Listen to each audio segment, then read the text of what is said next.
إن الحمد لله نحمده ونستعينه ونستغفره ونعوذ بالله من شرور أنفسنا ومن سيئات أعمالنا.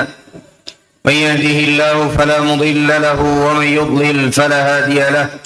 أشهد أن لا إله إلا الله وحده لا شريك له، وأشهد أن محمدا عبده ورسوله لا نبي ولا رسول بعده. أما بعد، Ma'asyiral muslimin, jamaah Jumat rahimani wa rahimakumullah jami'an.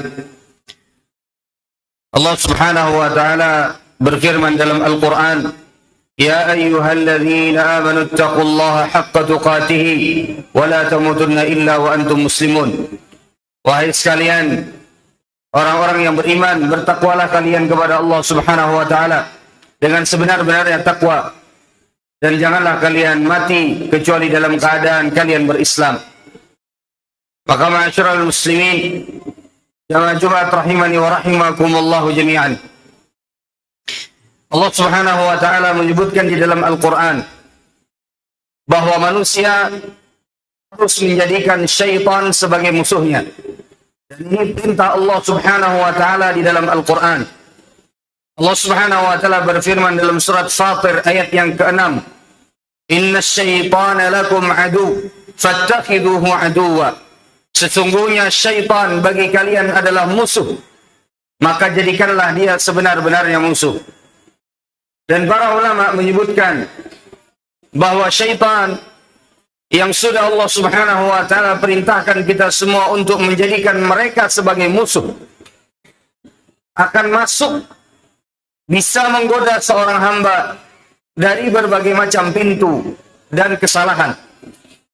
Di antara pintu-pintu yang merupakan pintu-pintu terbesar, yang merupakan jalan masuknya syaitan untuk menjerumuskan kita ke dalam nerakanya Allah Subhanahu wa taala, fal'iyadu billah.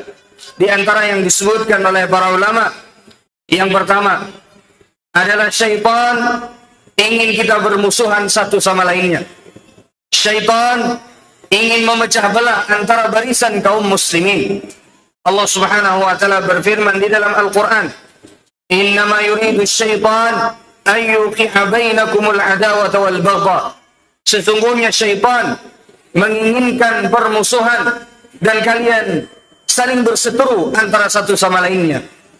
Dan ini menunjukkan kepada kita bahwasanya di antara yang paling diinginkan syaitan dari kita, khususnya sesama muslim, adalah kita bermusuhan satu dengan yang lainnya.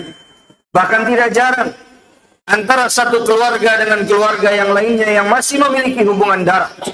Makanya Nabi Shallallahu Alaihi Wasallam di antara yang disebutkan oleh Nabi Shallallahu Alaihi Wasallam sebagai salah satu sebab seseorang tidak diampuni oleh Allah, bahkan bisa jadi seseorang terhalang masuk ke dalam surganya Allah, adalah qati'ur rahim, yaitu memutus tali silaturahim.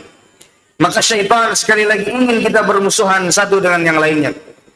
Yang kedua, di antara pintu-pintu masuknya syaitan adalah syaitan ingin menjadikan kita semua adalah orang-orang yang selalu bersedih, sehingga baik perkara dunia ataupun perkara akhirat kita terganggu. Beribadah kepada Allah Subhanahu wa taala tidak bisa khusyuk karena terganggu dengan berbagai macam kesedihan. Bekerja untuk perkara dunia juga terganggu karena rasa sedih yang selalu menghantui. Dan ini adalah di antara yang diinginkan oleh syaitan pada diri kita. Allah Subhanahu wa taala berfirman di dalam Al-Qur'an, "Innaman najwa minasyaitan liyahzuna alladhina amanu." Sesungguhnya syaitan itu berbisik-bisik untuk membuat manusia atau orang-orang yang beriman itu bersedih. Dan itu memang inginnya syaitan terhadap kita. Maka janganlah terlalu lama larut dalam kesedihan, agar jangan sampai kesedihan tersebut mengganggu penghambaan diri kita kepada Allah Subhanahu wa taala.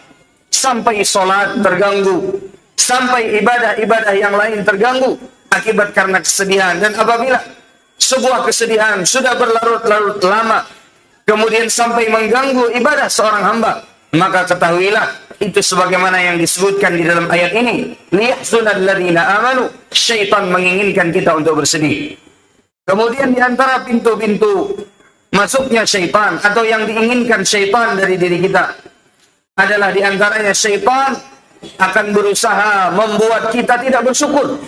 Syaitan akan berusaha membuat kita selalu merasa kurang dari kenikmatan-kenikmatan Allah. Padahal tentu saja kenikmatan-kenikmatan dari Allah Subhanahu wa taala begitu besar bagi kita. Kita bisa melihat, bisa mencium, bisa meraba, kemudian bisa hidup, diberikan rezeki, nikmat oleh Allah Subhanahu wa taala. Namun demikian, seberapa besar pun nikmat Allah Subhanahu wa taala kepada kita, syaitan akan berusaha selalu menutupi nikmat tersebut sehingga seorang hamba dia tidak bersyukur kepada Allah Subhanahu wa taala. Allah Subhanahu wa taala berfirman di dalam Al-Qur'an, syaitan berjanji, "Wala tajidu aktsarahum syakirin." Dan sungguh ya Allah, kata syaitan, engkau tidak akan mendapati kebanyakan dari hamba-hambamu akan bersyukur kepadamu. Dan ini adalah di antara yang diinginkan oleh syaitan. Maka di antara agar supaya kita keluar dari jerat syaitan, banyaklah bersyukur kepada Allah Subhanahu wa taala terhadap berbagai macam kenikmatan, baik yang kita sadari ataupun yang tidak kita sadari. Kemudian di antara pintu-pintu masuknya syaitan kepada diri seorang hamba, di antaranya adalah dari pintu emosi dan dari pintu marah. Nabi Shallallahu Alaihi Wasallam pada suatu ketika dimintai wasiat oleh salah seorang sahabat Nabi Shallallahu Alaihi Wasallam dalam sebuah hadis yang diriwayatkan oleh Imam Al-Bukhari. Kata Nabi Shallallahu Alaihi Wasallam setelah diminta oleh sahabat ini, ya Rasulullah ausini, wahai Rasul, berikanlah kepadaku wasiat atau nasihat yang pendek tapi sangat berharga. Maka kata Nabi Shallallahu Alaihi Wasallam, la taghdab. Kata Nabi, jangan marah. Maka sahabat yang bertanya pun mengatakan, fa idzal ghadabu yajma'u syarra kullahu. Setelah aku berpikir-pikir, kata sahabat Nabi Shallallahu Alaihi Wasallam yang diberikan wasiat oleh Nabi untuk tidak mudah marah atau untuk tidak marah. Maka kata sahabat tersebut, setelah aku berpikir dengan kepala yang jernih, setelah aku berpikir dengan hati yang matang, maka kata sahabat tersebut, aku mendapati ternyata kemarahan adalah sumber dari berbagai macam keburukan. Seseorang ketika marah, kalap, tertutup akalnya dengan emosinya, bisa jadi menyebabkan permusuhan atau bahkan pertumpahan darah. Bisa jadi membuat hartanya rugi. Tidak jarang sebagian dari orang yang marah merusak harta bendanya. Maka ini adalah di antara pintu-pintu masuknya syaitan.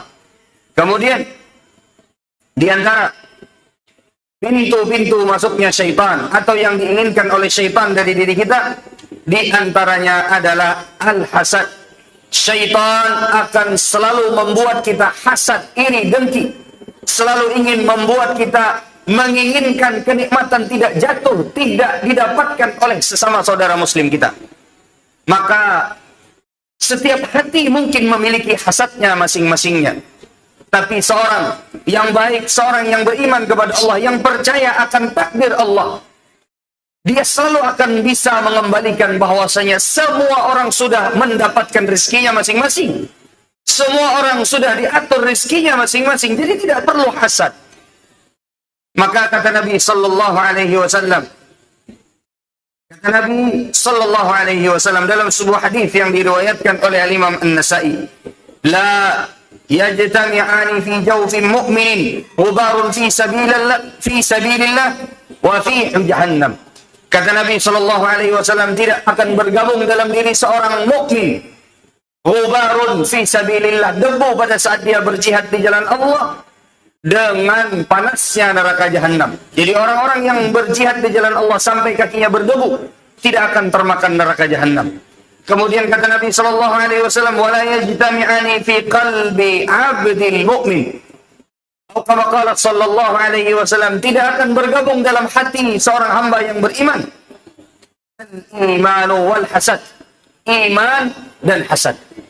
Artinya di sini Nabi Shallallahu Alaihi Wasallam menyebutkan orang yang beriman adalah orang yang paling jauh dari hasad. Maka apabila masih ada iri dengki dalam hati kita, masih ada hasad, masih ada seolah-olah merasa bahwa kenapa selalu orang lain yang mendapatkan rezeki sementara aku tidak, Kenapa sampai selalu orang lain yang mendapatkan kebaikan, sementara aku tidak?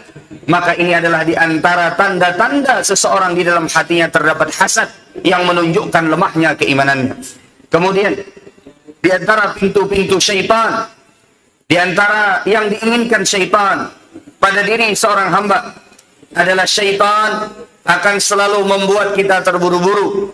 Dan terburu-buru ini asalnya, kata Nabi, dari syaitan. Nabi SAW bersabda, ajalatu minas syaitan. Keterburu-buruan itu adalah di antara bisikan dan godaan syaitan. Jadi syaitan akan selalu membuat kita terburu-buru sehingga tidak bisa kita berpikir tenang. Makanya setiap keterburu-buruan itu tidaklah baik. Bahkan dalam perkara agama, keterburu-buruan itu tidak baik. Orang yang berdoa dengan terburu-buru, doanya tidak diterima oleh Allah. Kata Nabi SAW, yustajabu lil abdi malam yastajil. Seorang hamba akan dijawab doanya oleh Allah selama dia tidak terburu-buru di dalam berdoa dan di dalam mengharapkan jawaban dari doanya Allah, jawaban dari doa dia kepada Allah Subhanahu wa taala. Maka keterburu-buruan tidaklah baik. Contoh keterburu-buruan, terburu-buru di dalam sholat.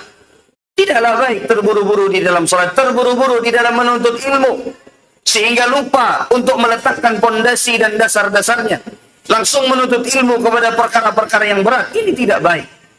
Makanya di antara pintu syaitan kepada seorang hamba adalah keterburu-buruan, sebagaimana disebutkan oleh Nabi SAW. Kemudian di antara pintu-pintu syaitan, di antara yang paling diinginkan oleh syaitan dari diri seorang hamba yang dengannya atau melewatinya masuklah syaitan kepada diri seorang hamba adalah at-tabdzir, yang mana syaitan akan senantiasa selalu menggoda hamba-hambanya Allah untuk melakukan tabdzir, untuk membuang-buang hartanya pada segala sesuatu yang tidak bermanfaat, berlebih-lebihan di dalam membelanjakan hartanya, padahal mungkin bisa jadi dia tidak tahu manfaat dari apa yang dia inginkan. Padahal bisa jadi dia tidak bisa menggunakan perkara yang dia inginkan. Makanya Allah Subhanahu wa taala menyebutkan, ya ayyuhalladzina amanu jitanibu katsiran minadh-dhanni inna ba'dadh-dhanni itsmun. Kemudian kata Allah Subhanahu wa taala, innal mubadzirina kanu ikhwanasy syayatin. Di dalam ayat yang lain Allah Subhanahu wa taala berfirman, sesungguhnya orang-orang yang melakukan tabdzir maka mereka adalah di antara saudara-saudaranya syaitan. Kemudian di antara pintu-pintu masuknya syaitan kepada diri seorang hamba, di antaranya adalah su'udzan, adalah berprasangka buruk kepada sesama muslim. Allah Subhanahu wa taala berfirman, ya ayyuhalladzina amanu jitanibu katsiran minadh-dhann inna ba'dadh-dhanni itsm. Wahai sekalian orang yang beriman, jauhilah atas kalian prasangka-prasangka buruk, karena sesungguhnya sebagian besar dari prasangka itu akan mendatangkan dosa. Dan semoga Allah Subhanahu wa taala menjadikan kita orang-orang yang senantiasa selalu bebas, selalu dilindungi oleh Allah Subhanahu wa taala dari pintu-pintu syaitan.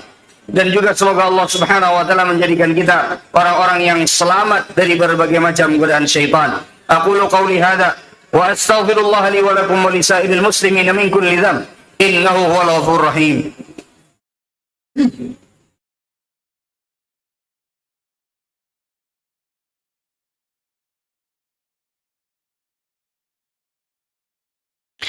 Innal hamdalillah nahmaduhu wa nasta'inuhu wa nastaghfiruh wa natubu ilayhi wa na'udzu billahi min shururi anfusina wa min sayyiati a'malina. Man yahdihillahu fala mudilla lahu wa man yudlil fala hadiya lahu. Asyhadu an la ilaha illallah wa asyhadu anna Muhammadan abduhu wa rasuluhu la nabiyya wa la rasula ba'dahu, amma ba'd. Ma'asyiral muslimin, jamaah Jumat rahimani wa rahimakumullah jami'an. Di khutbah yang kedua ini kita memohon kepada Allah Subhanahu wa taala, semoga Allah Subhanahu wa taala merahmati kita semua, dan semoga Allah Subhanahu wa taala menjadikan kita orang-orang yang senantiasa selalu bisa berada di atas kebaikan dan terjauh dari segala macam godaan syaitan. Dan semoga Allah memasukkan kita semua ke dalam surganya Allah Azza wa Jalla bersama orang-orang yang kita cintai. Allahumma salli ala Muhammad wa ala ali Muhammad kama sallaita ala Ibrahim wa ala ali Ibrahim innaka Hamidum Majid. Wa barik ala Muhammad wa ala ali Muhammad kama barakta ala Ibrahim wa ala ali Ibrahim innaka Hamidum Majid. اللهم اغفر للمؤمنين والمؤمنات الأحياء منهم والأموات ويا قاضي الحاجات. اللهم إنا نسألك الهدى والتقى والعفاف والغنى. اللهم أرنا الحق حقا وارزقنا اتباعه وأرنا الباطل باطلا وارزقنا اجتنابه. اللهم إنا نسألك فعل الخيرات وترك المنكرات وحب المساكين، وإذا أردت بعبادك فتنة فاقبضنا إليك غير مفتونين. ربنا هب لنا من أزواجنا وذرياتنا قرة أعين واجعلنا للمتقين إماما. ربنا آتنا في الدنيا حسنة وفي الآخرة حسنة وقنا عذاب النار. وسلام على المرسلين والحمد لله رب العالمين.